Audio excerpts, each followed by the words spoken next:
Ailə üzvləri günorta yeməyinə hazırlaşarkən, mətbəxdən gələn qəfil mübahisə səsi bir neçə dəqiqənin içində qorxunc bir faciəyə çevrildi.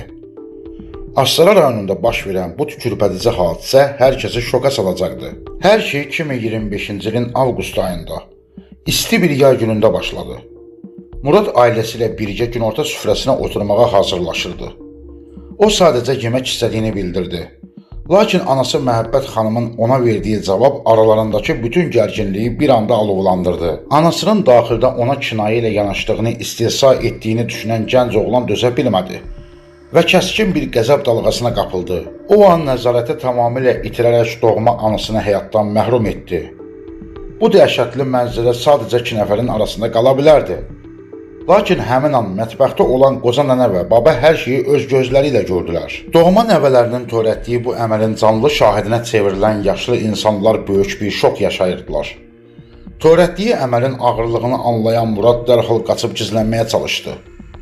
Evdən çıxaraq yaxınlıqdakı qamışlıq sahəyə tərəf qaçdı. Bir müddət orada gizləndikdən sonra qohumlarının evinə sığındı. Lakin ədalətdən qaçmaq mümkün deyil. Polislərin operativ izləməsi nəticəsində o, qısa müddətdə saxlanıldı. Hadisənin pərdəarxası isə hər kəsi daha çox sarsıtdı. Murad törətdiyi bu ağır əmələ görə məhkəmə qarşısına çıxarıldı. O günahını etiraf etsə də, zalda ətraflı ifadə verməkdən imtina etdi. Buna görə də onun istintaq zamanı qələmə alınan gizli etirafları oxunmağa başlandı. Məlum oldu ki, ana ilə oğul arasındakı bağlar illər əvvəl qırılınmış. Murad ifadəsində anasının ona qarşı həmişə laqeyd olduğunu, lazımi sevgini və qayğını göstərmədiyini iddia edirdi. Həmin gündə növbəti dəfə eyni laqeydliklə və psixoloji təzyiqlə qarşılaşdığını düşünən Murad daxilindəki illərin yığılmış nifrətini cilovlaya bilmədiyini deyirdi. Maraqlısı odur ki, o hadisədən dərhal sonra bir anlıq anasına kömək etmək istədiyini, lakin sonradan qorxaraq fikrindən daşındığını və qaçdığını rəsmən etiraf etdi.